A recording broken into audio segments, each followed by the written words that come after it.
hello, sisters. I'm just excited to be here. It's just one of those things that I don't know. There's not a lot of words that I need to put with it. I'll just have to let the Lord use me in it. So we're going to try to jump straight into this word. I want to go ahead and say a prayer real quick. Father, I just thank you. Abba, I thank you for allowing me to be one of your many emissaries. I'm honored. I'm honored to even be able to speak on a platform of this magnitude. And as I go forth in your word, Abba, please decrease me, for it is not that I speak, but that the spirit of you that speaks within me. Abba, please allow your love and your light to transform the hearts and minds and the spirits of the people of Russia and Ukraine. Help us to reconcile with one another so that we can be reconciled with you. We ask these things and all things in the mighty name of Christ Jesus. And we just give you all praise, honor, and glory. Amen, amen, and amen. So the word, simple, not easy. It kind of derives just from some very spirit changing encounters that have gone on throughout my life. But again, because I didn't really have that realization and that knowledge of exactly who God was and that intimacy with God, he's just given me some revelations over the last 6 months about some of the things that have happened in the last couple years and year, as well as some things that I had to kind of go back and let him dig the roots up on.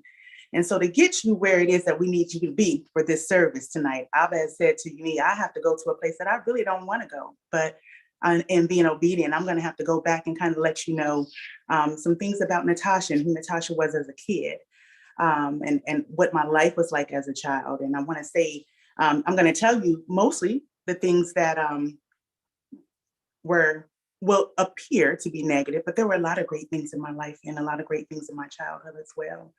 So as a kid, I was always very bold, very vocal. I was the quirky one. So I had an older sister. I have an older sister, and I had a baby brother, and we were all very close knit. We had cousins. We all lived in a huge house. My grandfather owned the house across the street from the school. We played, and I was always that one, though. I was always the one that, when I didn't want to play, I didn't want to play. If I wanted to make mud pies and they wanted to play kickball, then I did what I wanted to do. I always kind of did what I liked and danced to my own drum. And so while I was that way, I was also still very compassionate. I might have beat them up. They'd do something, I'd beat them up. And then I was always the first one to apologize because I had to be able to look at myself even at a very young age in the mirror. Very loving, very nurturing. I didn't have that so much in my parents, but it was just who I was created to be. I don't know how I got that way. It's just, I have to just say that's who God created me to be. So again, as a kid, that's what that was. I knew Christ. I was brought to Christ by my grandparents. My mom and dad, they did not go to church. They were absolutely the turn-up house. We always had people at our house. It was always, we had extended aunts and uncles. We probably have 100 cousins.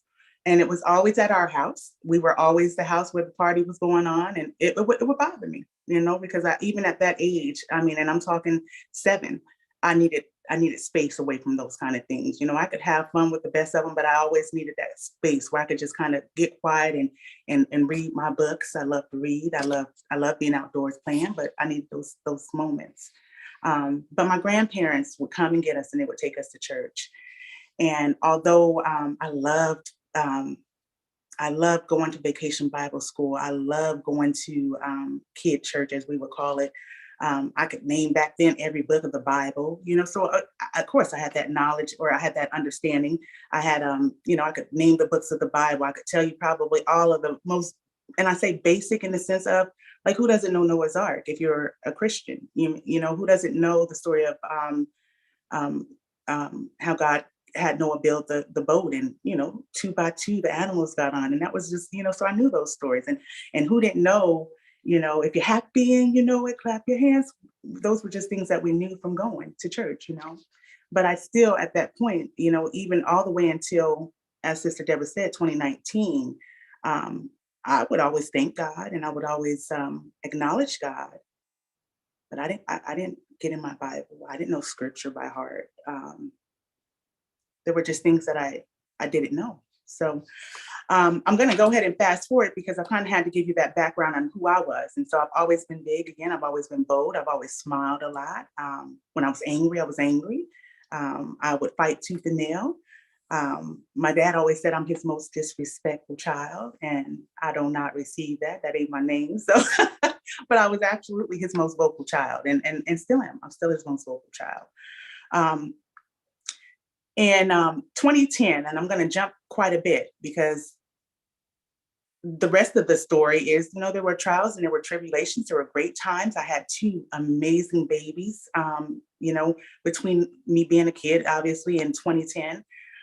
But I jumped to the first the major life-changing event that kind of started what I call the downward spiral and what landed me here in North Carolina.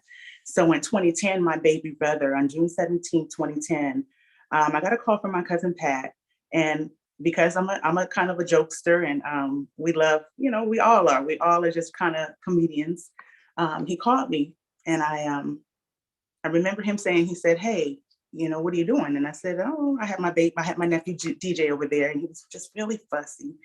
And I said, "I'm sitting here just trying to get Juice settled down." And he said, "Well, Dwayne passed." And I said, "He passed what? The bar exam?"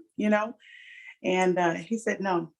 He said, "Dwayne passed, Dwayne died." And that's my baby brother. That was the changing point in everything that I'm going to tell you for the rest of the night. So I just want you guys to remember that. Dwayne died and it was unexpected. He was 28 years old. He was 6'2", handsome. We have the same smile, funny, charismatic, witty. He was living in Atlanta, had been there 8 years. He didn't have any children, living his best life. He would go to the bike festivals and just a huge, huge personality, a huge smile that would light up any room. And when he died, it changed the dynamic of my family. It really broke my family into pieces. It really did. It took, we didn't know how Dwayne died. And I think it took 4 months for the Fulton County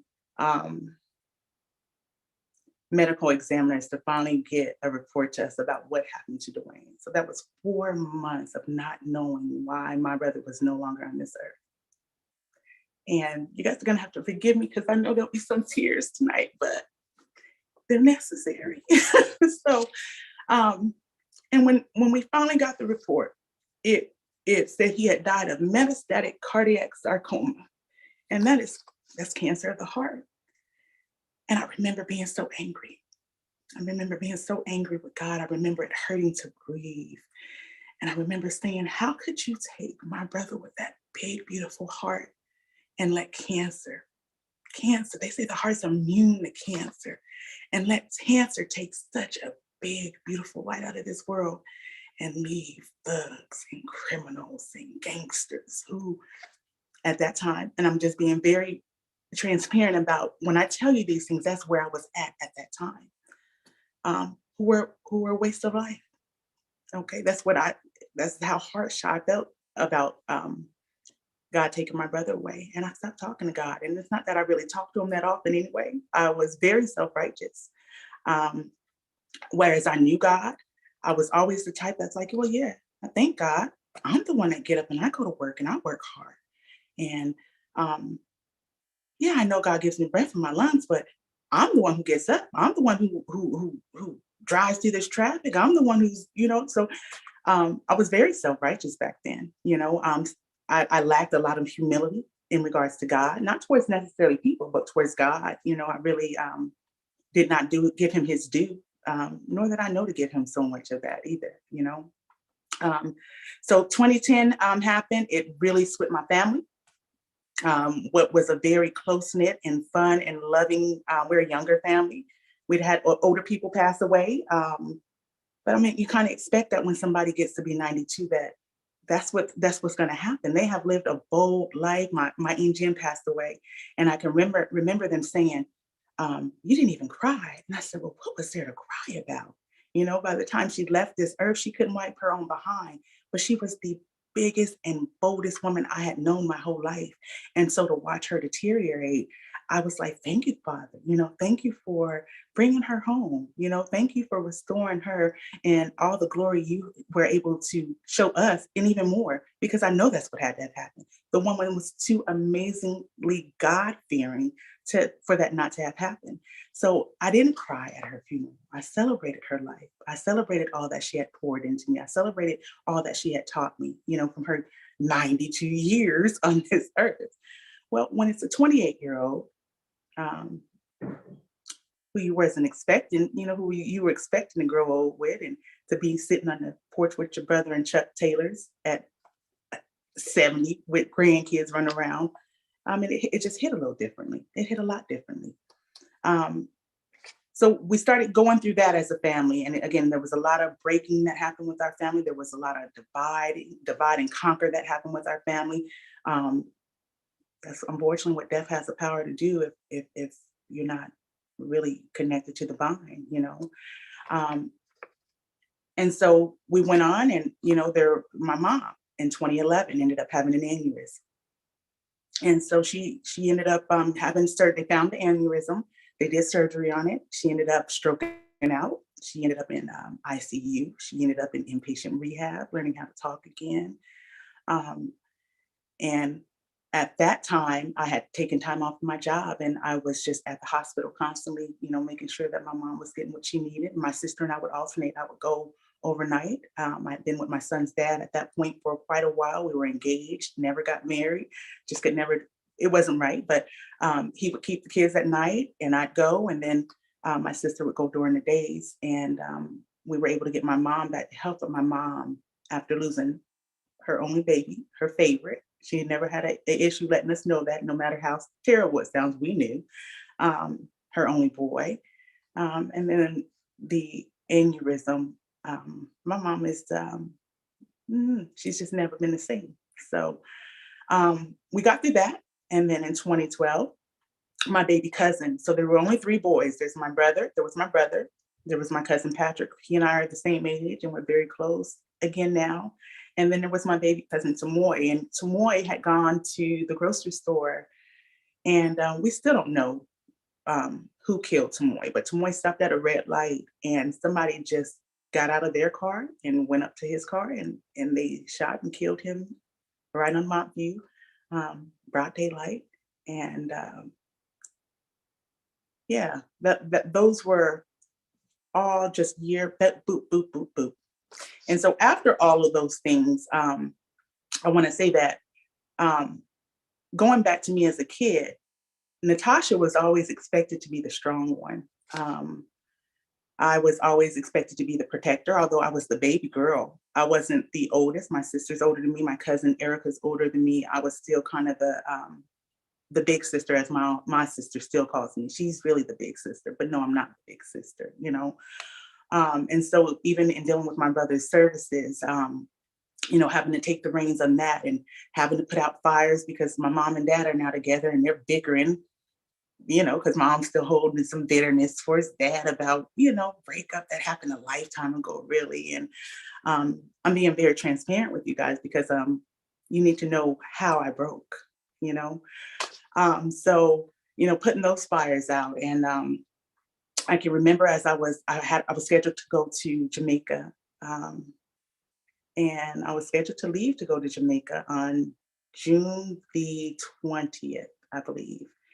And maybe it was the 21st.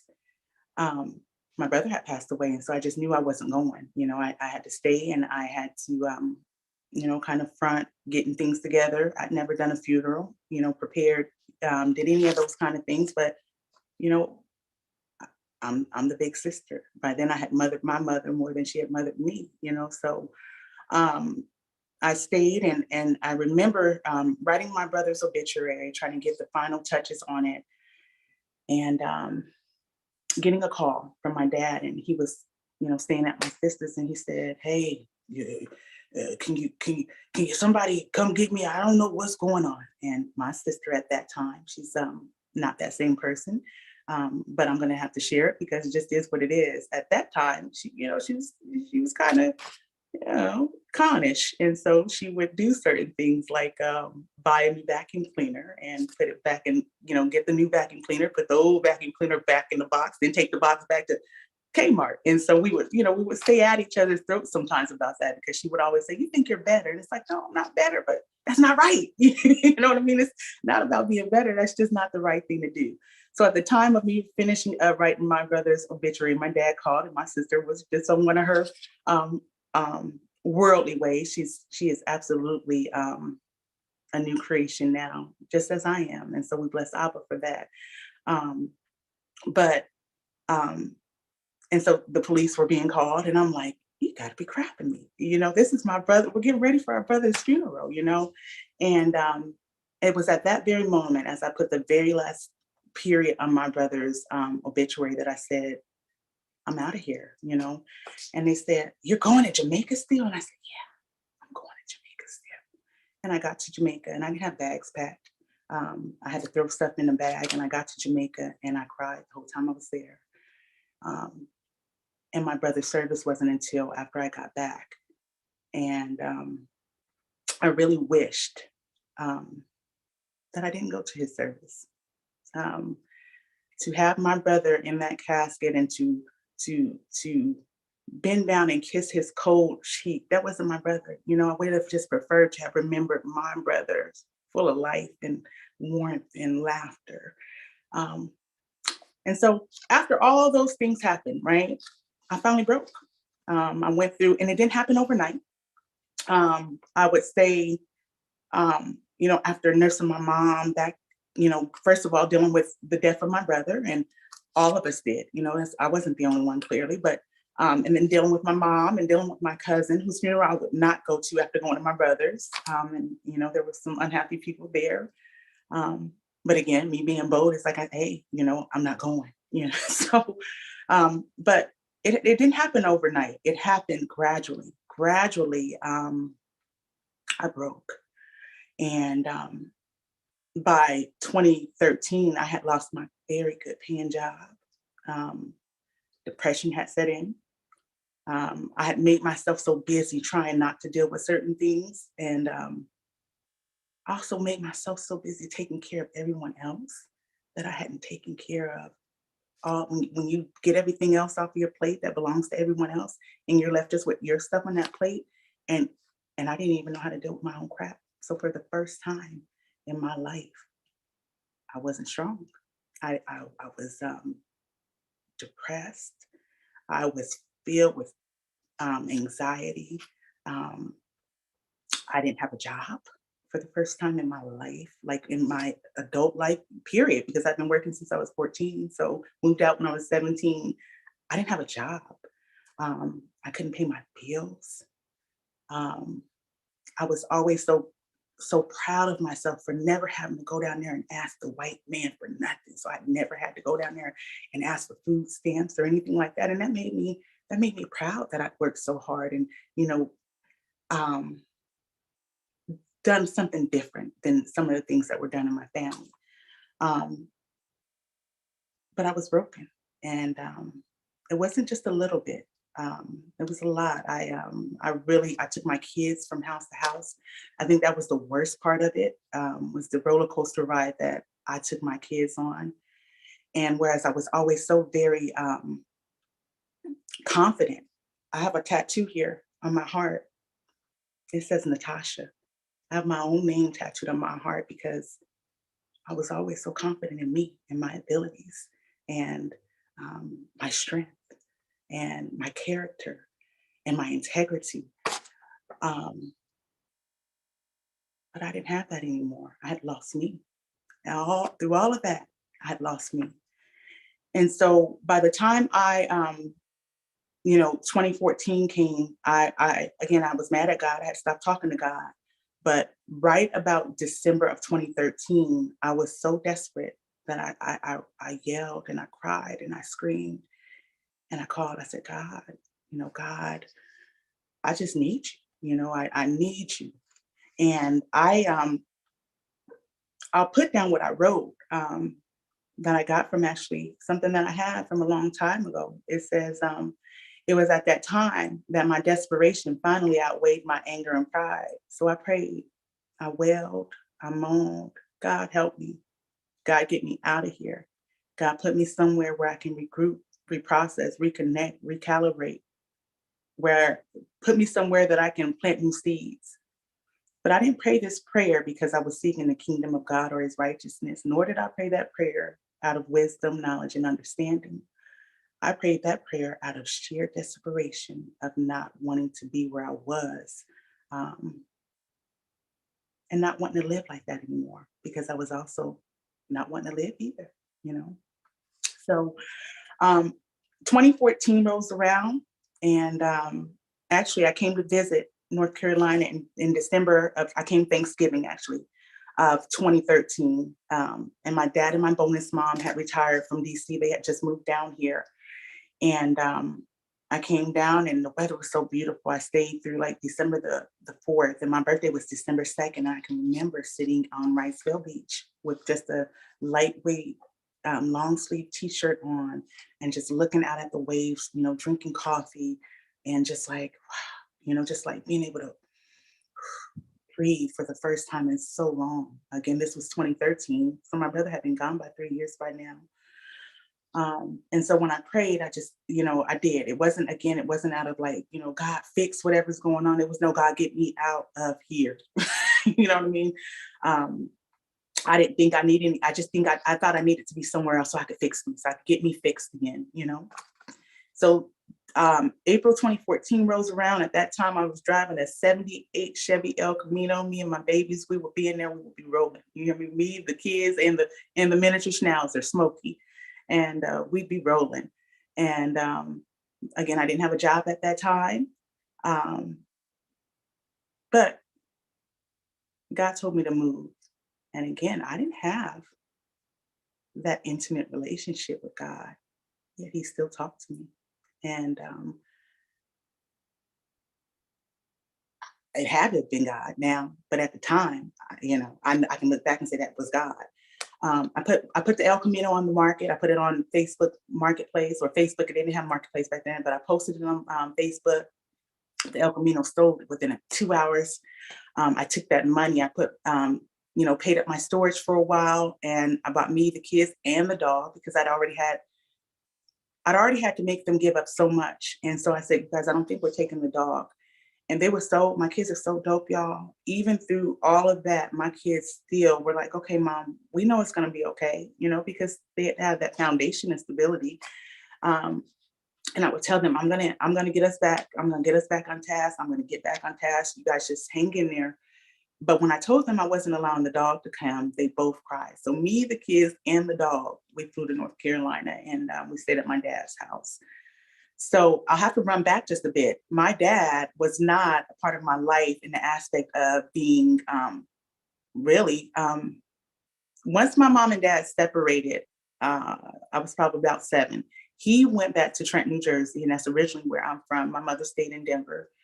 And so, and once he was gone, so did the party left too, because my mom wasn't the turn up queen. My dad is the turn up king. He still is to this day.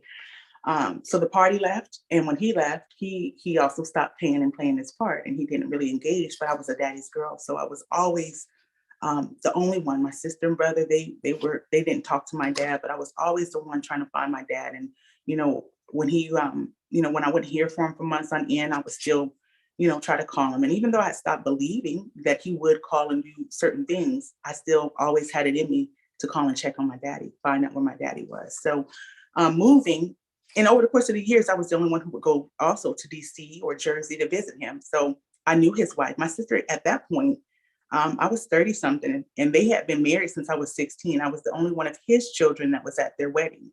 My sister wasn't going, my brother wasn't going. They hadn't talked to my dad in years. But I met his wife, so I knew I had a relationship with my bonus mom, as I call her. And I'd been back and forth to Trenton, visiting friends in DC. And so I had a relationship. But every time I would go back, we always partied and had a good time. My dad had no clue that that wasn't my lifestyle. You know, that's just when I would come visit, yeah, of course we're gonna play some big whist and we're gonna have some drinks and we're gonna eat good. But that wasn't my regular everyday lifestyle. And so when I moved back, when I moved here, I moved in with them, and that was still his lifestyle. They turned up and they partied, and me being in. Let me stop right there, because when I left Denver for the first time ever, I was so angry that I wasn't speaking to my mom. I told my mom about how I was feeling, the depression and the anger and the feelings of not want to live. And I remember she said, "You're not as strong as I thought you were." And I can remember it was like somebody just sucker punched me to the stomach. And then my sister and I had a disagreement with regards to her and my nephew and him being disrespectful. And I said, my kids could never, I don't care what you said, they could never sit and disrespect you and still have all their teeth in their mouth in my presence. And I cursed my sister out. And so when I left Denver, I wasn't on speaking terms with my mom or my sister for the first time in my life. So I got to, I call it a Party Town USA over there with my dad and them. And again, being in that dark space, it was a lot more. I had truly entombed myself. No one else did it. I had truly entombed myself in depression, in anxiety, in unforgiveness, in bitterness. I was mad at everybody, which was out of character, because like I said, I'm typically the first one to forgive. I'm like, okay, yeah, we both said some things. I'm sorry for what I did. I don't like drama. While I might be the most ornery one and the most vocal one, I don't want rifts in the family. I want to just be able to love and have fun and love on each other and sing. And, I'd have never been a Black Panther. I'd have been hippie. That's just the harsh reality of it. So, nonetheless, I wasn't on speaking terms with them. And I'd come to Party Town USA, where the alcohol was flowing and the food was always going. And I started drinking. I started drinking and I started hanging out more, and I couldn't find a job. Even with my background and credentials, I could not get a job down here, and I had to go beg Walmart for a job for the first time ever. I had to work in retail. I was getting paid $7.50 an hour. Honestly, at 18 years old, I was making $19 an hour. So there was a lot of things that happened in that time. And then I stopped doing all of that, probably about 5-6 months in. I just said, this is not even who you are. And somebody invited me to come visit a church, and I went to visit the church. And first time ever being at a Baptist church, but it was amazing. And I said, okay, this is where I need to be. I need to be in church. I would go to church, and although I was still in a very dark space, I smiled. I still smile. It's just a gift, honestly and truthfully, that God gives me. I cry when I need to cry. I'm angry when I'm angry, but for so long, it felt like for so long, for probably 8-9 months, I had lost my smile, you guys. I can look at pictures and see now my smile didn't even meet my eyes. I had lost my smile. And so I had gotten my smile back when I started going to church, but I was still very broken. I wasn't seeking God, like reading the Bible. I was going to church. I was doing just what I had been taught to do all those years ago. I was going to church and I was listening to the pastor, and it was like, yeah, that felt good. Yeah, that felt good. Okay, I feel better. Let me go home. But there was no prayer after that. There most definitely wasn't no fasting, because I didn't fast for anything but labs. And I didn't like to do that. You know what I mean? So I went to that church for a while, and I got my first church hurt. And people don't know what you're going through, especially when I'm personal. I'm not secretive, because there's nothing that, if I can be very, very transparent and honest, there's nothing that I've done in my life that I'm going to walk around feeling ashamed for. I did it at the time. I did it for whatever the reason was I did it, but that's behind me. That's just who I've always been. I didn't hold on to whatever I didn't do right. It's like I've done it now. You know what I mean? And I moved on. If I hurt your feelings, I'm sorry. And if you forgive me, fine. And if not, well, hey, it is what it is. I've apologized. I don't know what more you want me to do. So I've never been one to kind of stay in my own failures, except when I moved here. When I moved here, again, I was so battered. I didn't hate myself, but I hated who I had become. I would tell myself things like, man, you slipping. You're a bad mom. Things that I never would have said to myself before. But those were things I was telling myself, like, you're a bad mom. And, your kids, you're suffering. You're taking them on this roller coaster ride because you can't get your life together. You're supposed to be the strong one. Just all this stuff that I was saying to myself. Nobody else said it to me. I was saying these things to myself. And so I went to the church and I would go in, and here I am smiling. And all the while, people don't know what you're going through. And people didn't know me. And this was a family. A lot of churches down here, y'all have known each other for years, and there's family. And so I was an outsider. And who is this girl coming here smiling all the time? And I'm a hugger, you know what I mean? And I'm a warm embracer. I was like a fish out of water. And so I always think about God favored me, the song by Marvin Sapp. They said they whispered, they transpired, they told their lies, but God favored me. I eventually stopped going to that church because they didn't know anything about me, but there were so many rumors about me.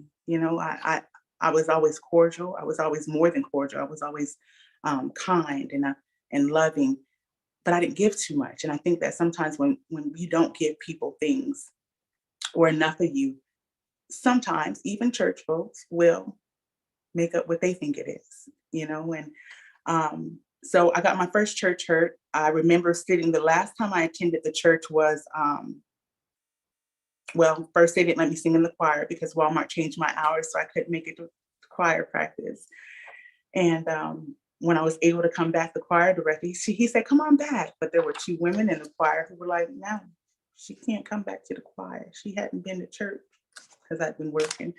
And then they had what was called some type of annual meeting a quarterly meeting where they kind of discussed the stuff going on in the church. And this meeting was like nothing I'd ever experienced. In that church, they were talking about the finances, but they were also talking about a lot of things that gave me an anxiety attack in church. They were yelling at each other. Somebody was accusing this person of sleeping with that person. And I ran out of that church in such a panic attack. I had to just sit in the car to get myself together. And so I stopped going to church. And I went back to what I knew. I knew how to throw myself into work. By then I had started working at a much better job. I was driving all the way down to Charlotte. And I just threw myself into work. And now that's really what I did all the way up until 2019 when I met you guys with Glory to Glory. So 2019 came around, but when October 2019 came around, it was, and I had moved out by the way, I had moved out of living in my dad's house. I'd had some struggles with different places, but I had moved out, and although I had thrown myself right back into what I knew, working, not dealing with not letting Abba dig up any roots. It was just, okay, well, at least I know this. I know to work hard. This is what is good to me. This is what's comfortable to me. This is at least what I know is going to help get me right back. And I would work hours and hours and hours. And about, I would say, August or September of 2019, by then I came over to New Hanover, and I was in class 2 nights a week. I was working 80 hours a week. I would work my 40-hour job. I had picked up a 20-hour job working from home, coding, and then I would go pick up hours sitting with patients at the hospital. And so clearly my kids never saw me. And when they did see me, I was sitting at a computer, not doing anything, just trying to do whatever I needed to do to get back on task, to get back into what was comfortable to me, to get back into a financial state that, felt good for me, So I had been doing all this work, and there was just this feeling inside of me, y'all. And I didn't know what it was. And I remember talking to my boss at the time, and I was like, do you know what my purpose is? I'm asking my boss at the time, like, do you know what my purpose is? And she was like, yeah, I don't know. I have no clue, She said, no, I don't know. And I had met Glenna Ball by then, and that's my ace. That was the one person that I was able to meet and truly connect with. Somebody who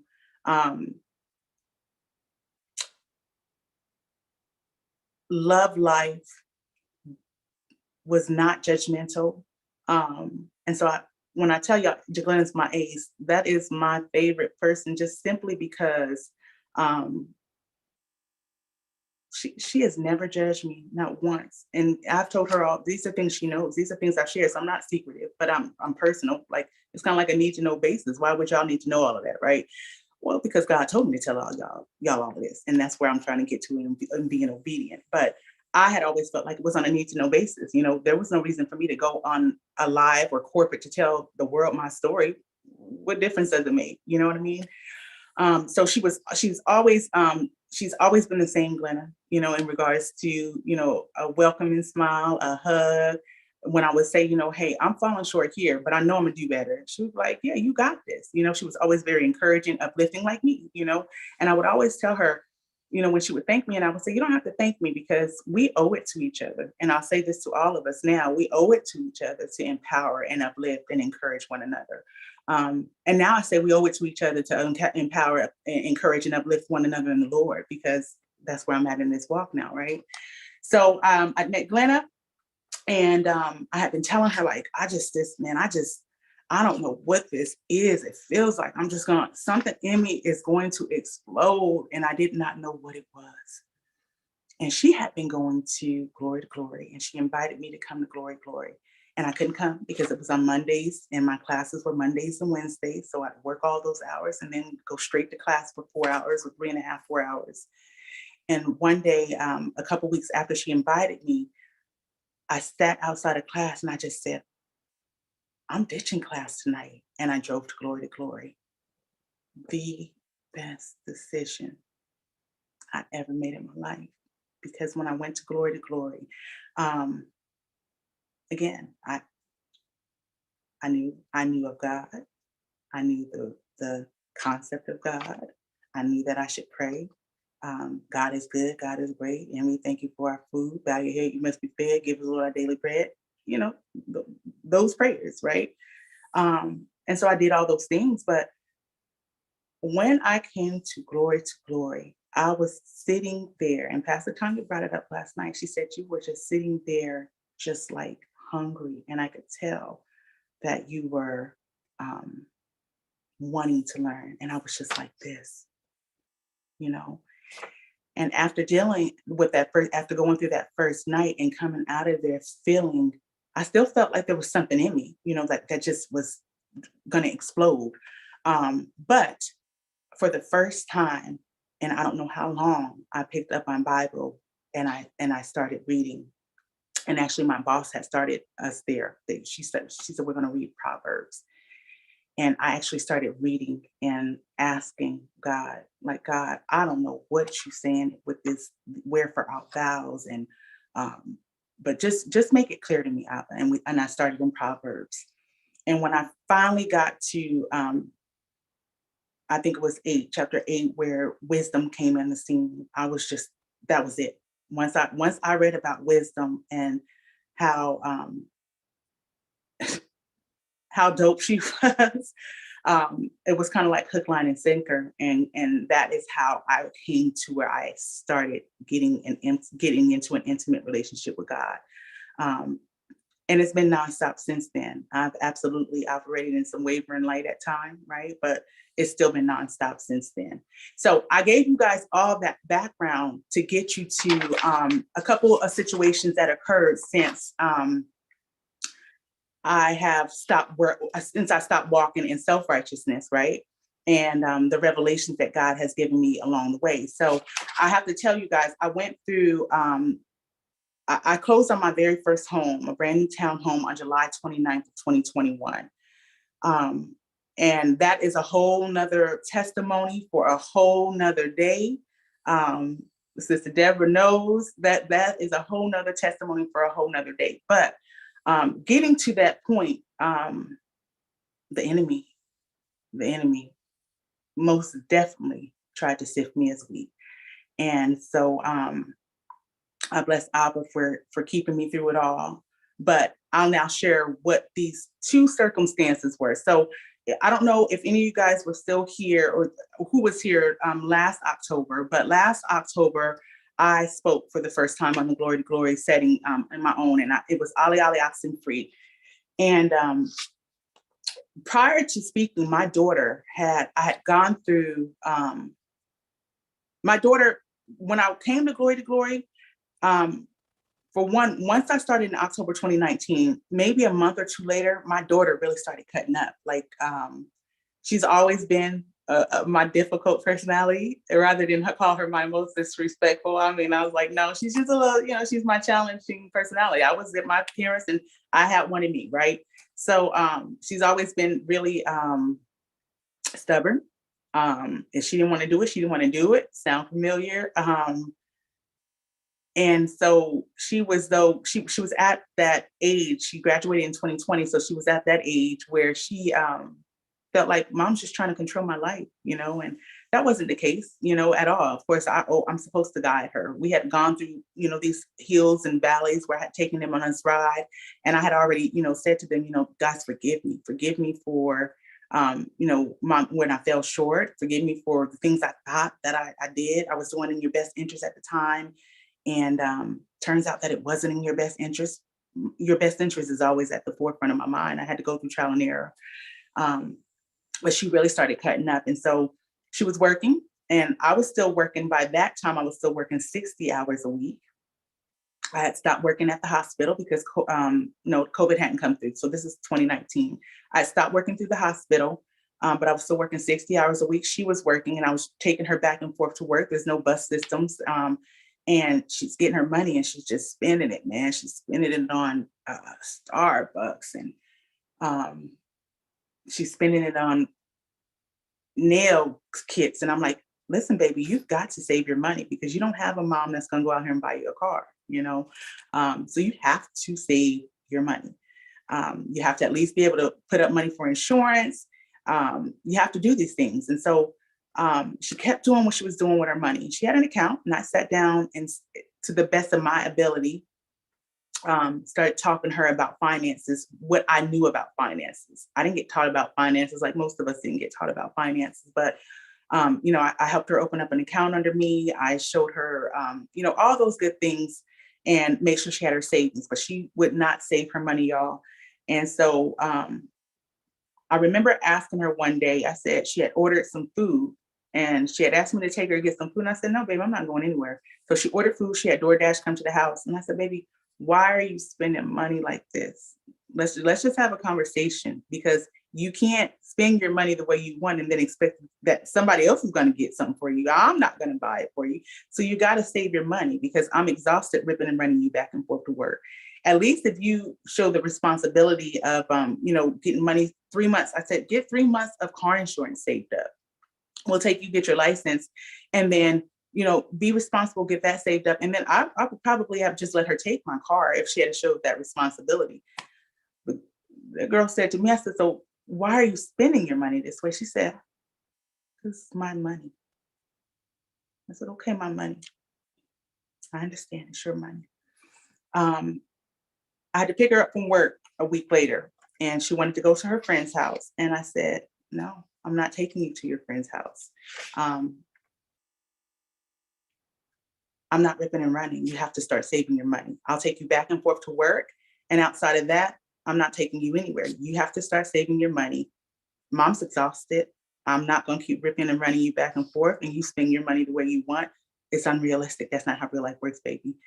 And so she got so angry. And I said, and furthermore, I asked you to clean up that room, and that room is not cleaned up. So you're not even going.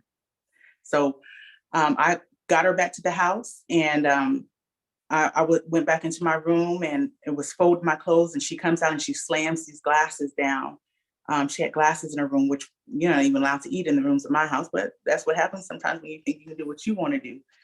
And by that point, we had already had one physical altercation. So I just said, I cannot. By then I knew about cycles and breaking cycles because I'd been going to glory, you know what I mean? And this was October of 2020. So I'd been in glory to glory for a year strong. And I just said, I'm not doing this. I'd gone through that with my own mom, you know? And so I was really just trying to get emotional intelligence and emotional maturity to deal with my baby. And she was in counseling. I had gotten her back in counseling. I'd been through counseling. And so I'd gotten her back into counseling. And she came out and she was just slamming the glasses, slamming the glasses, slamming the glasses. And I came out and I said, baby, please don't break my glasses. Because there's consequences now, you know. That's always been a little bit difficult for her to understand, is that when you do things, doesn't matter sometimes, even if it's an accident, there's still going to be a consequence. And that's just something that she's not been able to, had not been able to grasp the concept of. It's kind of like, I'm mad and I'm going to show you I'm mad and I should be able to get away with it. Yeah, no, not in my house. You're not going to be able to get away with it. So because we had already had a physical altercation, I said that will never happen again. I will never lose that kind of control to where me and my baby are fighting, you know, putting hands on one another. So she slammed these glasses, and I said, listen, don't slam my glasses, baby, because if you break those glasses, there'll be a consequence. So I went back into my room and I was folding my clothes, and all I heard was crash. And so I came out, and she's standing there. And by then, I believe we had started going through some spiritual warfare training, and I could see just this demon. She didn't even look like my baby, y'all. I could see this demon, this defiant demon, and it didn't even look like my baby. And I did what I thought I would never do. As she's like breathing hard, and I'm like, Nautica, just go to your room. No, I'm not going anywhere. I'm not going in my room. And she threw another glass down. And I picked up the phone and I called 911. And I said, hey, I need y'all to get here. By then she was 18. And I'd always told her, you know, I'm mom and I love you and I want the best for you. But even at 18, when you get to acting like this, even at 18, baby, I won't have to deal with it. I love you and I'm always gonna be in your life, but in what capacity, it'll be up to you. When I dialed 911, that demon spawned its head and I sat and looked at my baby, and she went through my entire house, y'all, and she took all the food out of all the cabinets and she opened it and she threw syrup on the ceiling, and she was yelling and screaming. And the whole time, my son, he's with me and he's like, what's going on? And I'm on the phone with the police and I'm calm. That was a calm I would have never had, but for the fact that I had already started that intimacy with Abba. And I'm like, the woman's saying, what is going on? I said, ma'am, how long before the officers get here? This I'm talking to the woman.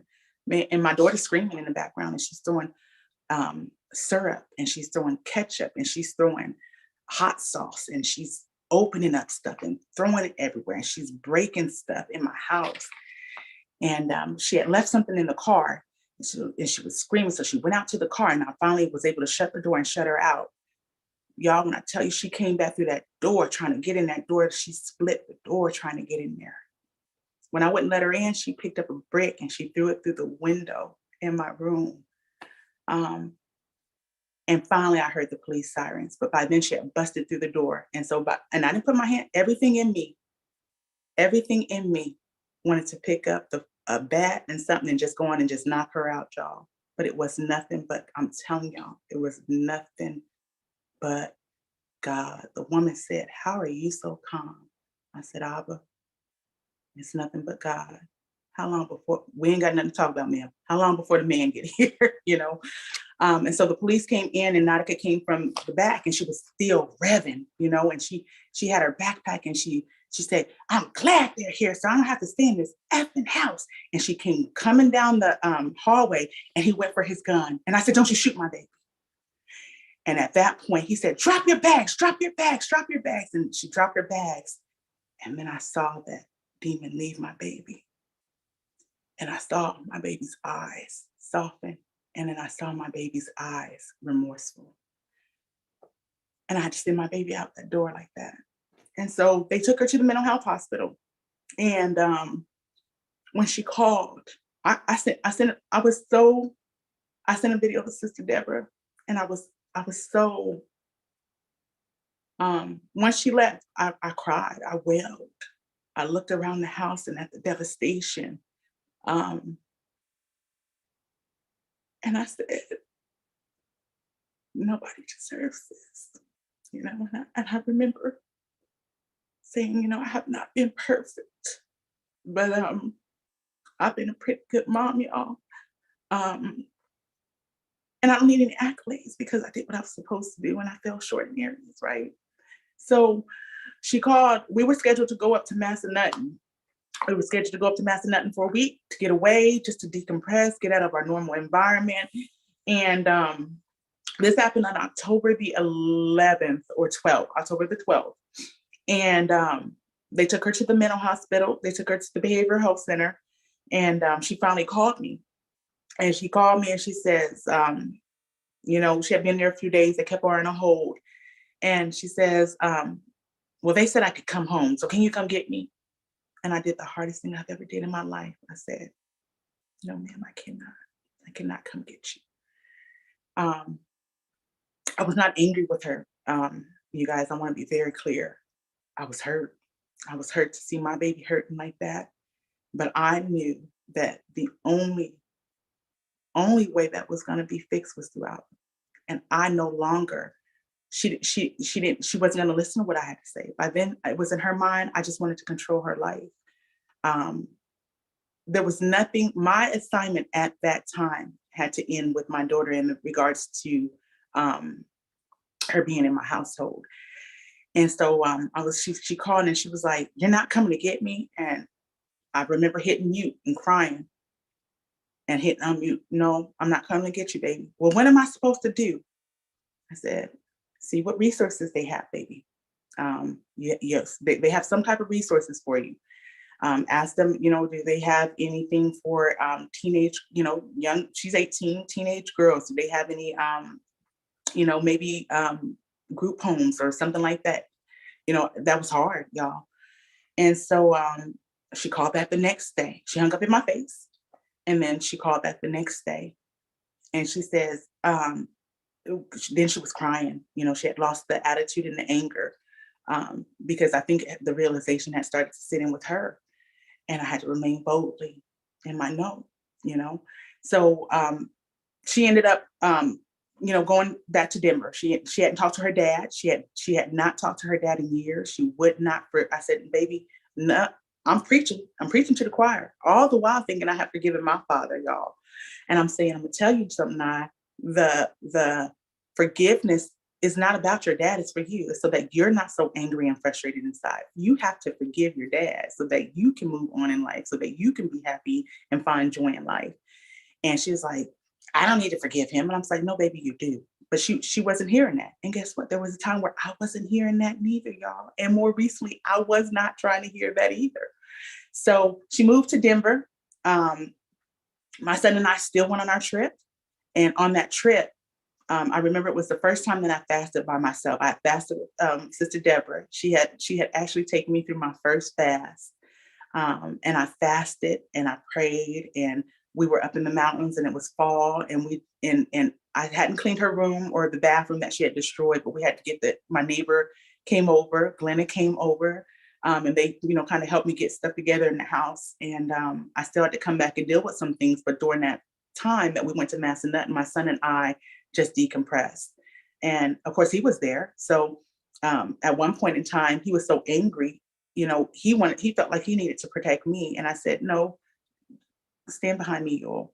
And so I said, son, you know, while we were up there, I said, hey, you want to talk to somebody? We can find you a good counselor.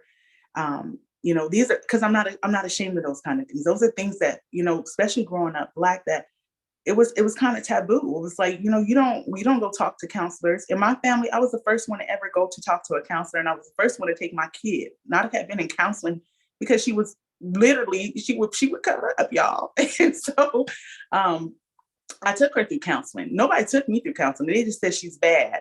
No, I'm not bad. You know, talk to me. But I recognized, and I never called my kids bad.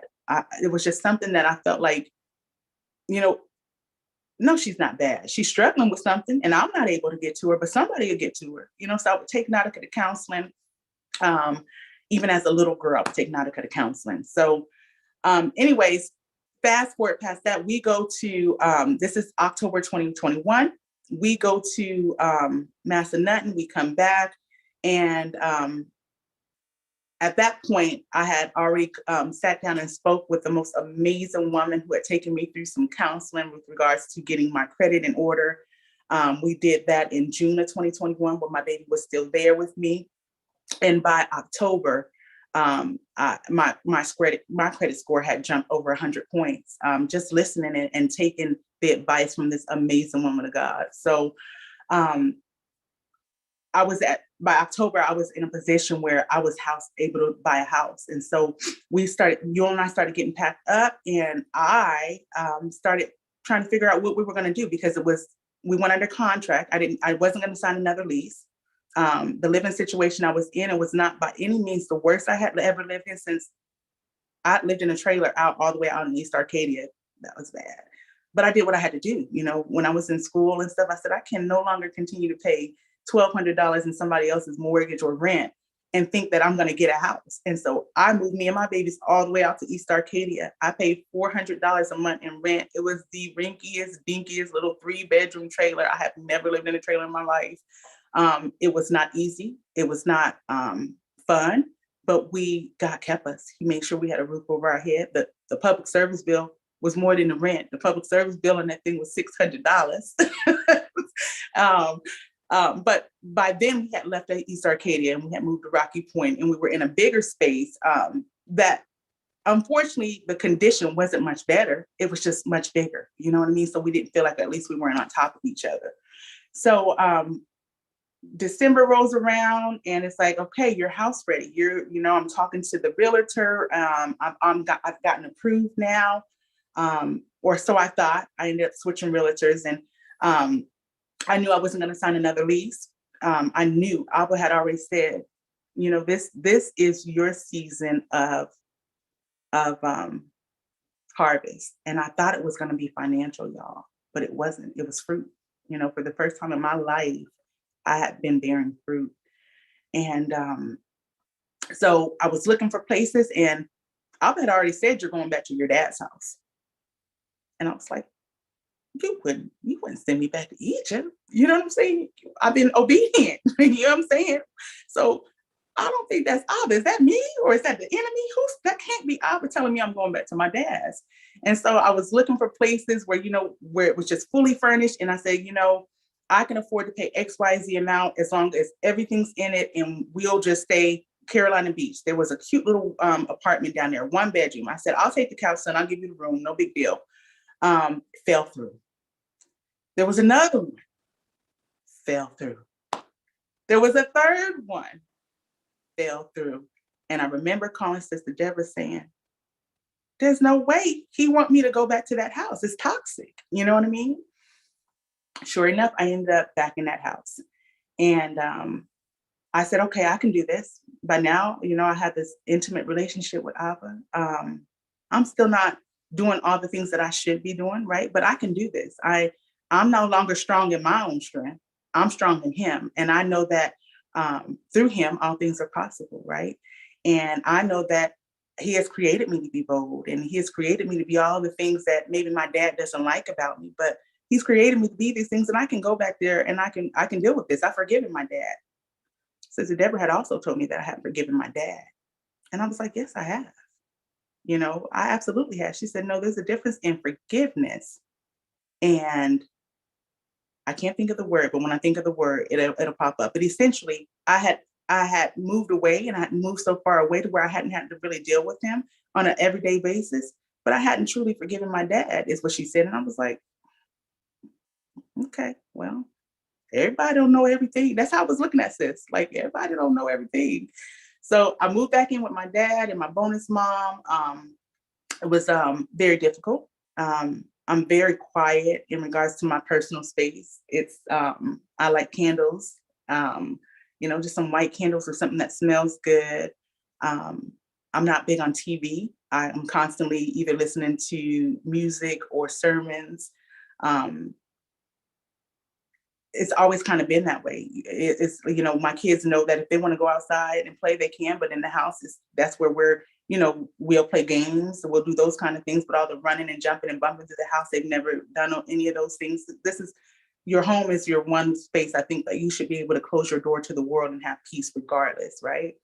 So I moved back into the space that I call my Egypt space, because there's a lot of stuff in there, and there's animals there, and there's it's not the neatest or cleanest place, and there's a lot of noise in there, guys. And noise is something that I was dealing with me with.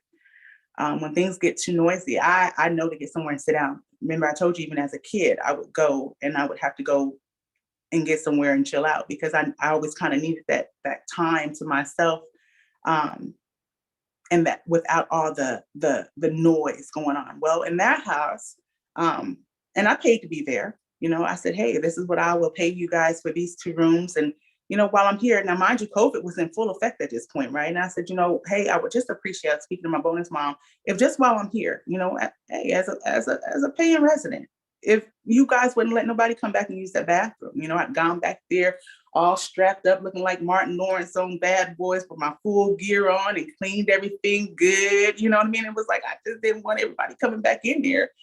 And she said, no, nobody comes in here. And your dad knows nobody comes in here with COVID.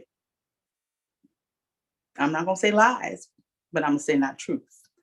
That house was still, you would think COVID was not even a thing. There was constantly people in and out. My dad has a space in the back. They call it the boom, boom room. All hours of the day and night, y'all, they turn up. Okay. So I get up and I clock on to work at 4 a.m. I was getting no sleep. I was still in spiritual warfare training. And the enemy, like I said, was absolutely trying to sift me as wheat. And I didn't last too long. Honestly, I moved in December the 29th. My lease was up on the 1st. So I just went on and got it over and done with. I held out so much so that me and you slept on air mattresses. I went and bought air mattresses so that we could sleep at our old house until the very last minute. And everything else was in storage. And we moved in and it started, y'all. Now, again, by now I have this intimate relationship with Abba, right? So how was I able to deal with the situation in NaTasha's mental health and stay in almost perfect peace, even though I was hurting and she was hurting, right? I knew that the foundation that I had built, we're not even talking about the unknown things that I was doing in the foundations that he builds that are beyond anything I could ever do. But even with all the falls in the roller coaster ride, I still knew the foundation of integrity, the foundation of honesty, the foundations that I had already made. So NaTasha, whenever she got ready to build on it, baby, it was not going to fail just in what I knew I had poured into my baby. We're not even talking about what Abba got in store. So I just knew that regardless, there was going to be a time with my baby and we were close. You know what I mean? It wasn't always volatile in our relationship. We were close. We loved theater. We loved Hamilton. We loved anything you can imagine that's any type of musical. We love to sing. Yul is my comedy buff, so I can watch comedy and laugh with him. And that's my singing buddy, And I remember saying to Glenna and probably Sister Deborah and a few other people, people were like, there's no way you're okay. But I was better than okay, y'all. Okay. I'm not saying that there weren't nights that I didn't cry. I missed my baby. I still miss my baby. I still will have a night where I cry because I miss my baby. but my spirit and my soul is well, because I know what I was going to do.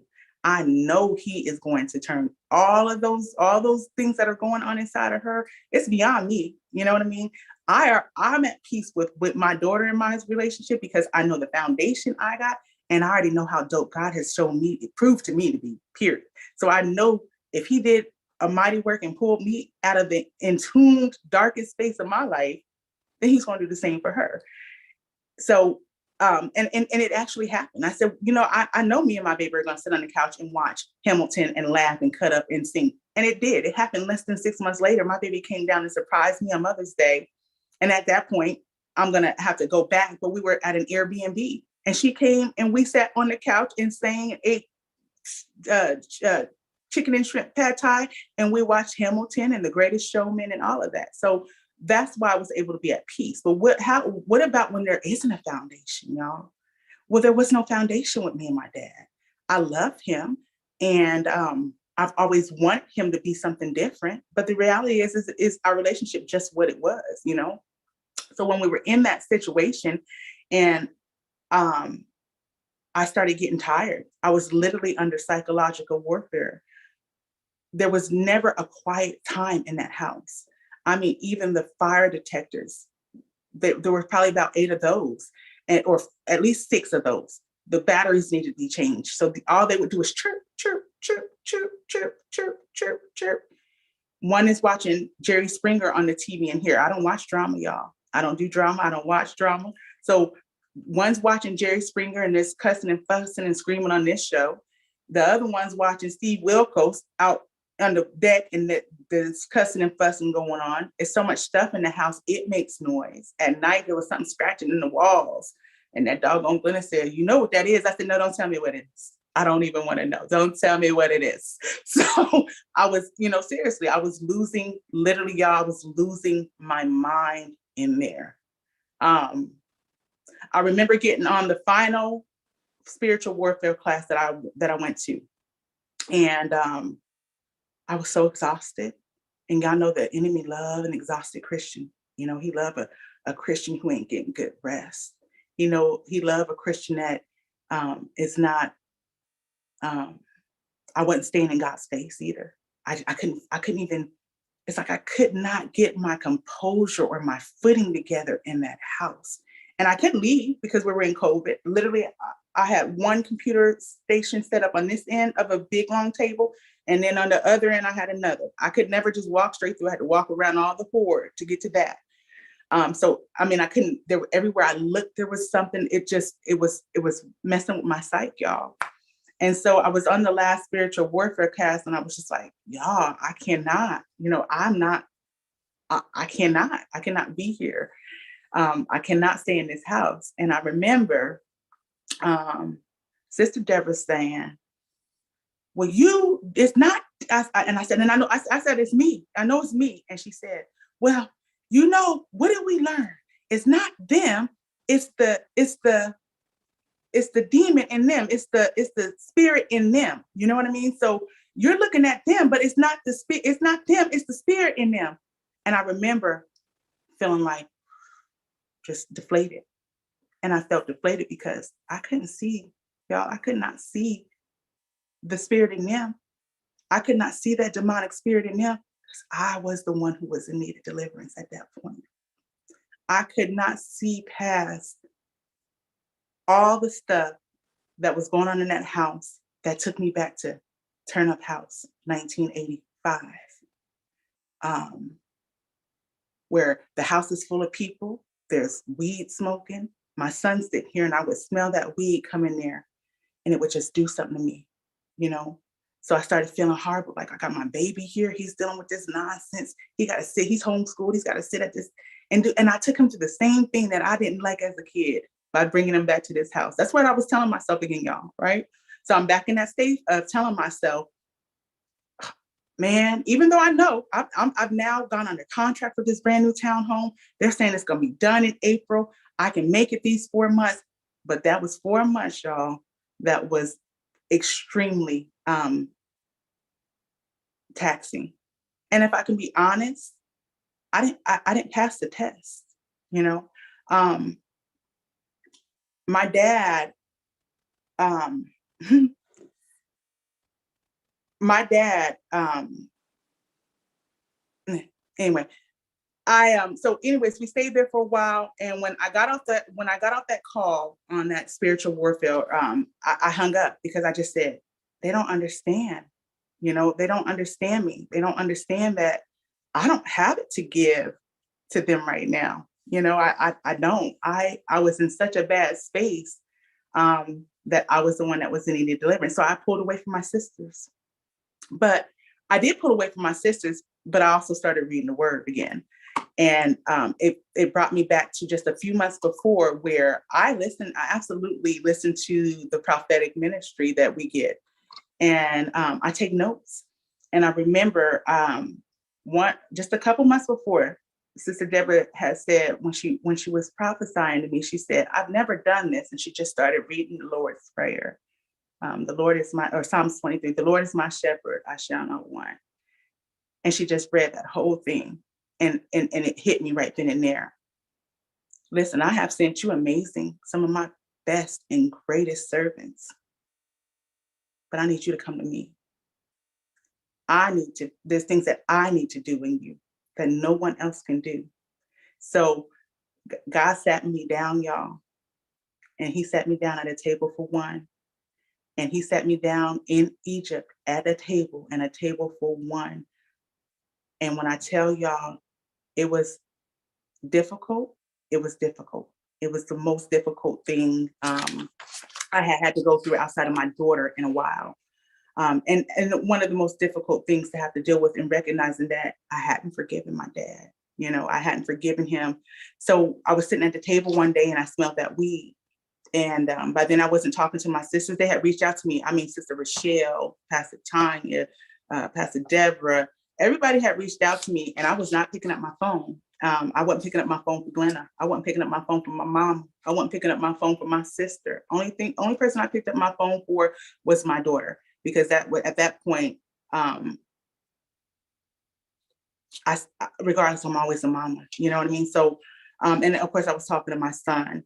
And so I got off of Facebook, and I didn't fast and I didn't pray, but I at least started reading my word.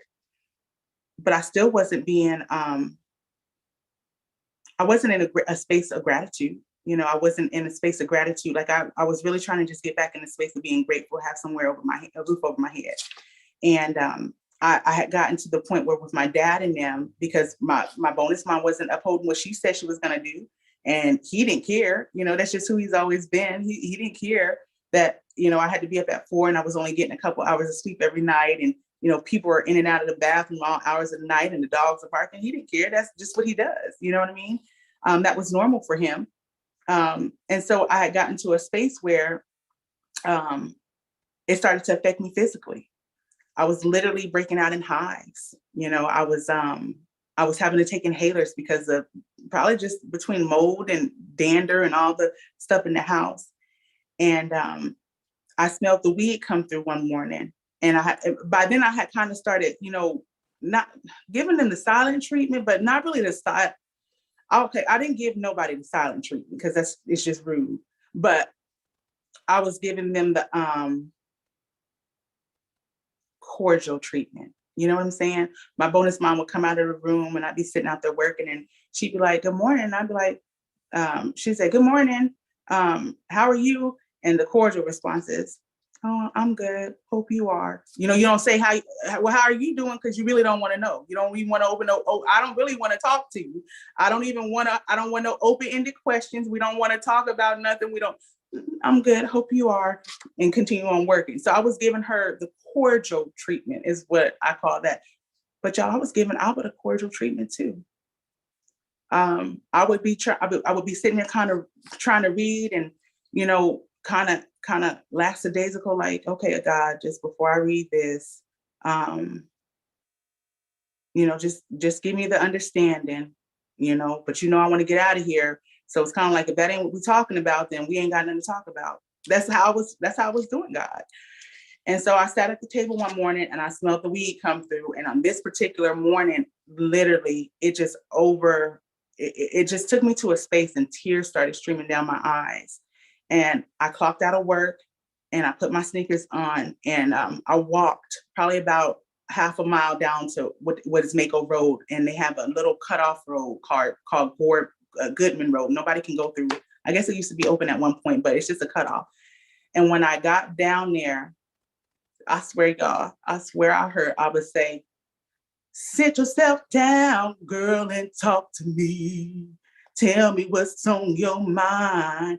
It's like he was like, "You sitting here and you half behind in my face. I know there's something wrong. You know I know that there's something wrong, but I want you to tell me what it is you want. What is it that you need me to straighten out? Seriously." And I got down to Goodman Road, and I finally, y'all, I just let out this wail and this moan and this cry. And I just said, why? Why would you bring me here when you know what it is? And you know what I was said? The answer to your question is in the question you asked. I know what it is. I know why I have you there. I know what my intentions are. I know what you need. And I needed to be there. I needed to be there because I was not going to go to the next glory until I let him dig up that deep root, y'all. I thought I had gotten rid of seriously, I thought I had gotten rid of those roots. But the root that I had with regards to the unforgiveness for my dad, it was the deepest root. It was so deep, y'all. And the only thing only Sister Deborah wasn't going to be able to dig up that root. Sister Tanya wasn't going to be able to dig up that root. I couldn't dig up that root. The only person or thing that was going to be able to dig up that root was Abba. He said, I am going to do what I need to do. You needed to be back there to realize that you were not walking in forgiveness. You were absolutely still in unforgiveness. No, you thought in your own self-righteousness again, daughter, that, you was good. No, you're not good. And not only does this root affect your relationship with your dad, who's going to be just who he is, right? It affects your relationship even with your mom, and there's smaller roots, right? But this big root, it ain't just one root in that tree. It's got all these other little intricate little roots too, right? So when that happened, I remember I went back to the house, and by then they had kept bumping the clothes for the house. So I thought I could survive till April. Well, guess what? April rolled around. This all took place in March March 1st was the day that Sister Deborah, I sent her the message today. March 1st was the day that Sister Deborah reached out to me, and she says, because I wasn't responding, she said, "Sis, you've been on my spirit. I've been reaching out to you. I just want to know that you're okay." March 1st, 2020. I just saw that before we got on tonight. And she says, "Are you mad at me?" And the truth of the matter is, I wasn't mad at her. I wasn't mad at anybody. I was mad at my dad. I was mad at being in that house. I was mad at that house.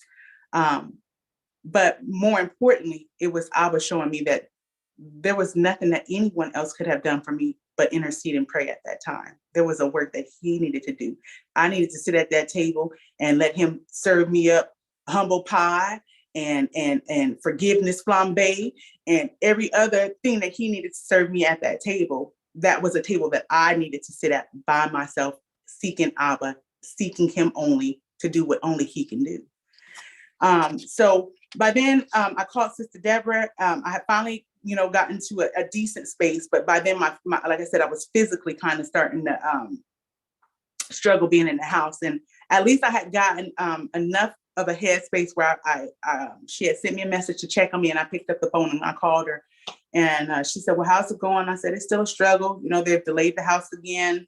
And I said, "I'm just struggling, man. I'm taking these inhalers. I can't breathe in here." And she said, "Why don't you leave?"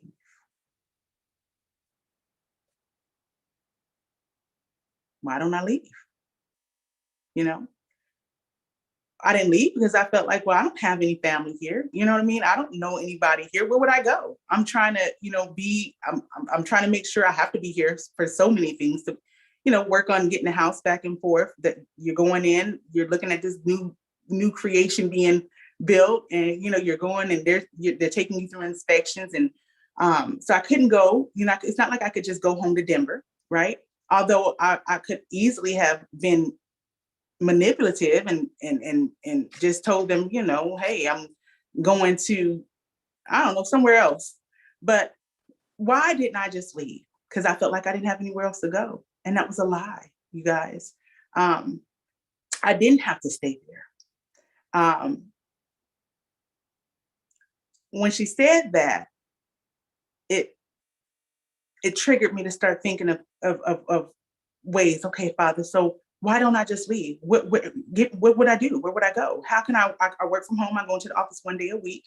I didn't want to leave that burden on my coworkers to pick up my slack. And you know what Abba said? He says, no, call your boss. Call your boss and ask your boss if it would be okay if you, first call your daughter's godfather.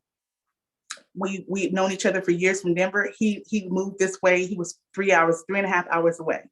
First call him and see, and he'd come to stay with me because he does dredging work. So when, even when we lived in a little trailer, he came and it was just cheaper for him. He helped pay a little bill there and he would just go work. So we're close. And I called him, I said, hey, bro, I'm struggling. Do you have any space for me? And you will just to hang out, just while I work on getting the house built. And he said, yeah, y'all come on up. I called my boss and I said, hey, are you able to allow me to, work from a distance for just while I get through working in the house? I didn't go into details about what I was going through. I just said, it's just right now there's some unhealthy things that I got to get away from. And she said, sure. She said, but just check with your coworkers and see. And all my coworkers, they were like, yeah, we got you, we'll alternate. And so I was able to pick up me and Yule. And when I tell y'all, the minute I left that door, my peace returned to me. And so I did just what I was said. I got the dust off my feet and I drove on a 2.5 hours away. But that wasn't the end. It wasn't, remember, he said the root needed to be pulled up, y'all. And so when I got there, and we got settled, it was so peaceful and it was so quiet, but I was so exhausted. I was so tired. All I could do, I was fasting. I was praying. I still wasn't talking to anyone. I still wasn't on any social media, but I was fasting. I was praying. I was in my word. I was working and I was just so exhausted. And eventually, we got through a couple months of doing that and we were able to come back down, close on the house. But there's some things that God took me through, some simple and not easy, y'all. They were simple and like in the attributive that it's simple. Thou shalt not kill. Thou shalt not lie. That's the simple truth. I mean, that's just the simplistic law of what it is. But it ain't always easy, clearly, because we still have people who murder and we still have people that lie, right? I mean, that's just the reality of it. So while I was going through those things and while what God was doing while I was not just at my bro's house, but even beyond that, y'all, I would say the last 6 months, maybe in the last month or two, really the last month or two, I would say, I just kind of got out of spiritual physical therapy with Abba, because he had to take me through getting that root pulled up. And then he had to take me through therapy. He had to take me through recovery. And I just wanted to share with y'all some of the things that I gave y'all all of that to tell y'all that these are some of the things, and you needed to know all of that, that Abba has been revealing to me over the last few months about certain things. So I'll start just at my dad's house because that's just what's right there. Unforgiveness, and I'm gonna read it to y'all just how I wrote it. I am a writer now, but I'm gonna read it to y'all just how I wrote it and what I heard God say to me. He said, "Don't you see, daughter? There is no pruning season for this type of tree." And I titled this the unforgiveness tree of death. There is no pruning season for this type of tree. The soil is toxic.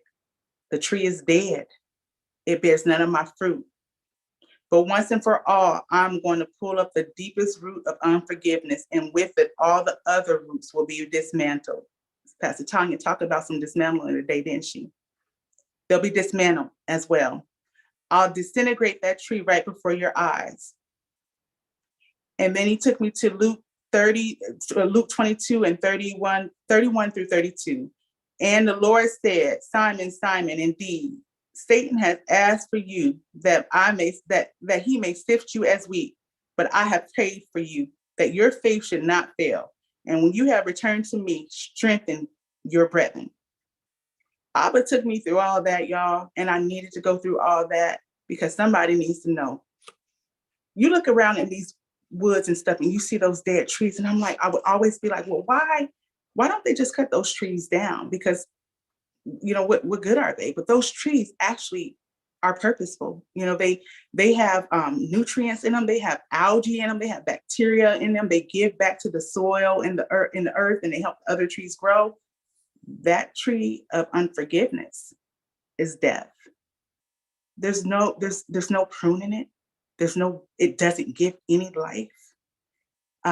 Satan wants us constantly watering that tree, trying to climb a tree that ain't got no branches. How you gonna, if the tree dead, it don't have no branches.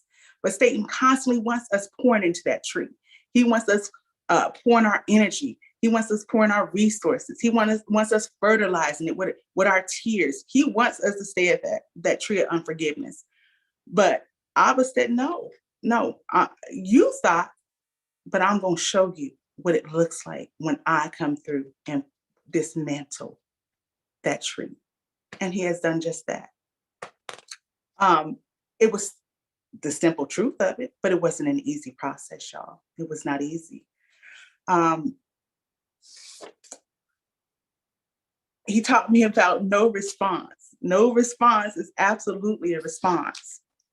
This is a long one, and I printed it, but I have the good book right here, the good KJV, and I got my messenger close at hand too. But I want to read to you guys from Matthew 26 and 59 through 63. And this is the New International Version. So verse 59, the chief priests and the whole Sanhedrin were looking for false evidence against Jesus so that they could put him to death. But they did not find any, though many false witnesses came forward. Finally, two came forward and declared, this fellow said, I am able to destroy the temple of God and rebuild it in 3 days. Then the high priest stood up and said to Jesus, are you not going to answer? What is this testimony that these men are bringing against you? But Jesus remained silent. The high priest said to him, I charge you under oath by the living God. Tell us if you are the Messiah, the Son of God. You have said so, Jesus replied. But I tell all of you, from now on, you will see the Son of Man sitting at the right hand of the Mighty One and coming on the clouds of heaven. Then the high priest tore his clothes and said, he has spoken blasphemy. Why do we need any more witnesses? Look now, you have heard the blasphemy. What do you think? He is worthy of death, they answered. Being there at my dad's, he never,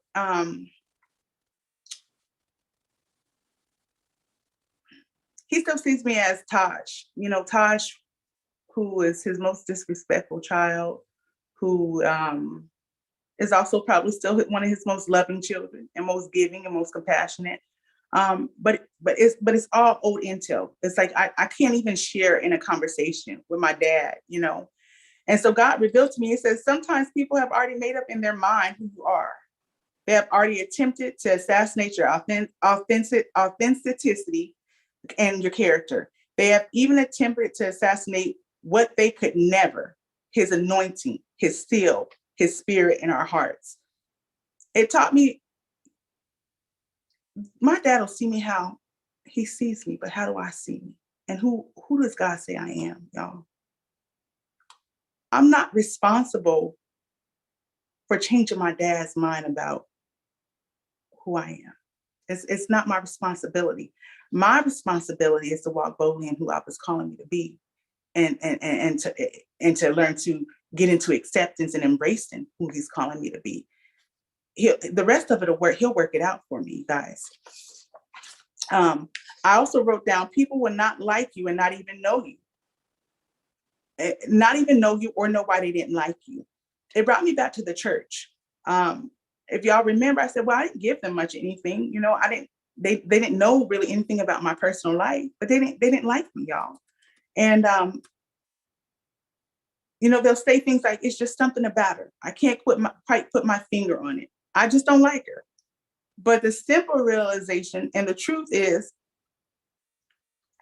it doesn't always come with acceptance, you know? It's hard to accept that somebody just doesn't like you. It is. You don't like me, what did I do? You know? It's hard to accept that. But the not easy part of that is, it is what it is. It's necessary to be pruned that way. God told me, he said, get used to remaining bold in me while in a room full of people who may not embrace you. Where he's taking me at, it's something I'm gonna have to get used to anyway. It's not about them embracing me. He embraces me. I'm already loved. I'm already chosen. I know who I am. You see what I mean? That's what I have to learn to walk boldly in. And it doesn't matter who that offends. It's not about offending them. It's about doing what God is calling me to do. Regarding hurting my sisters, remember I said I pulled back from my sisters, and it was necessary. You know, I remember Sister Deborah saying, well, why would he take her away from her sisters? And I know she didn't understand, but I knew God had said to me, I am your source. The most graceful of my servants I have placed in your life. But you need to come here. Come here, sit down. Sit right here and let me do what it is that I need to do for you. So I thought about, you know, hurting my sister so. And Sister Rochelle, she reached out to me, and she kind of gave me the business, y'all. You know, there aren't many people in my life who are bold enough to give me the business, you know. But she said, well, you just drop off the face of the earth. I'm paraphrasing, but this was the essence of what she said. You just drop off the face of the earth and you don't pick up the phone and you don't call people back. And I said, well, no. I mean, y'all knew I was struggling. You know what I mean? Well, what did you? I didn't know what. You know, I'm not used to having that community of anybody who was looking out for me. You know what I mean? So no, I didn't. I didn't do it with the intent of hurting, but I hurt my sisters. And so she said, well, I didn't know what was wrong. I said, well, what did you think was wrong? You believe in, God's got me and he got you. What did you think happened? She said, well, I didn't know because you didn't respond. And at first I was a little like taken aback, and then I had to humble myself. And I said, sis, I'm sorry. You know what I mean? That was not my intent. My intent was never just to push my sisters away. But that's exactly what I did. So I'm sorry. I even gave Sister Deborah, y'all, I gave Sister Deborah, and it was the truth. I gave her it's not you, it's me talk. I did. I gave her, it's the not you, it's me. It truly was not her, it was me. You know what I mean? But I hurt my sisters, and I could tell that there was something that had to happen. So I had to pick up the phone. I had to call. I had to say, listen, I'm sorry. You know, where I was at, I didn't feel you understood. But I thanked them because I felt their prayers. When I moved 3.5 hours away, I felt their prayers. I felt them interceding on my behalf. I felt them when I was so exhausted. I didn't know. I drew strength from my sister's prayers. I felt glory to glory praying for me, y'all. So I thank each and every one of y'all who were there during that time, and even y'all who ain't, because there'll always be a time for us to intercede for one another. We do it every morning, every Thursday and Friday morning at 4 at his feet. So join us there. And there was nothing wrong with when I used to say, well, why am I always the first one to apologize? There's nothing wrong with being the first one to apologize. You know, I don't like drama. I don't want to hurt the people I love. I don't want to stay in a space of anger or frustration or forgiveness. It doesn't feel good. So God showed me there's nothing wrong with being the first one to apologize. Continue intentionally in asking for forgiveness and making amends. Sometimes the relationship is restored and even fortified through adversity. And sometimes the sun sets on those relationships. Either way, the simple, not easy truth is there's nothing left to do but move on in prayer, love, light, compassion as we go about our Father's business. Sometimes you don't recover from the adversities that your relationships go through, you know? But I'm grateful that I'm in such an amazing group of women who will say, no, that's not right. You know, while you didn't mean, you did. And we expect more from you. So that's something else God showed me. He also showed me to not just, so I had acknowledged when you hear it enough, so you hear it enough that you're bold, you hear it enough that you're strong, you hear enough. The only time I wasn't strong in my life was when I moved here. But I thank God because He is helping me get back to, and not just that, not in a self-righteous aspect, but He has allowed me to get back to a boldness in Him that I was bold, but the boldness in Him is different, right? A confidence in Him. I was confident, but the confidence is totally different than a confidence and a confidence, right? So He said to me, He said, and this is why I told Minister Tania, I said, God been preaching to me, been working on me with embracing. You know, I didn't ask to be born bold any more than you asked to be bold, be born beautiful. I didn't ask to be born vocal. I didn't ask to be any of these things. I didn't ask to be anointed. I didn't ask for any of it. You didn't ask for it. I didn't ask for it. But these are gifts that He gave us, right? And so He says, although it's not easy, I'm going to have you, and you will organically walk in the new creation. You're a whole masterpiece. I'm molding you to be a whole masterpiece. He took me out to Jeremiah 18:1-6. And I'm going to get the real good book on this. It says 18:1-6 is what I'm going to read. And that's Jeremiah. The word which came to Jeremiah from the Lord saying, arise and go down to the potter's house, and there I will cause you to hear my words. Then I went down to the potter's house, and there he was, making something at the wheel. And the vessel that he made of clay was marred in the hand of the potter. So he made it again into another vessel, as it seemed good to the potter to make. Then the word of the Lord came to me saying, O house of Israel, can I not do with you as this potter, says the Lord? Look at this clay in the potter's hand. So are you in my hand, O house of Israel. I would say, stop. Allow yourself to be something new. Allow yourself to be something new in me.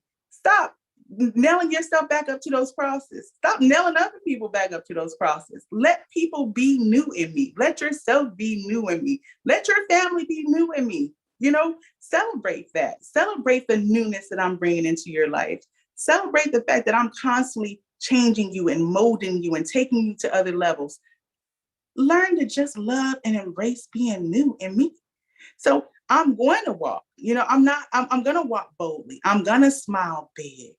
You know, I'm going to illuminate big. I'm going to love big. I'm going to do all of those things big because you know what, y'all?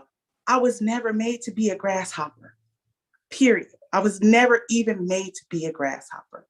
So tonight, I just want to encourage you guys. I want to encourage y'all to not just accept and acknowledge, you know, but I'm learning.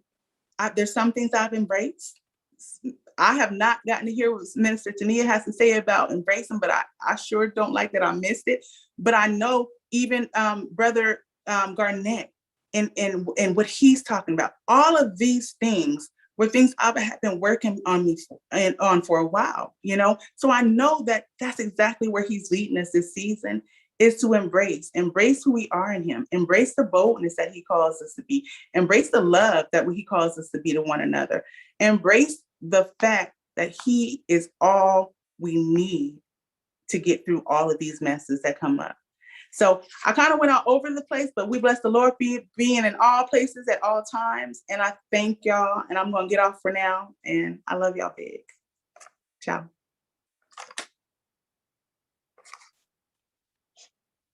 Well,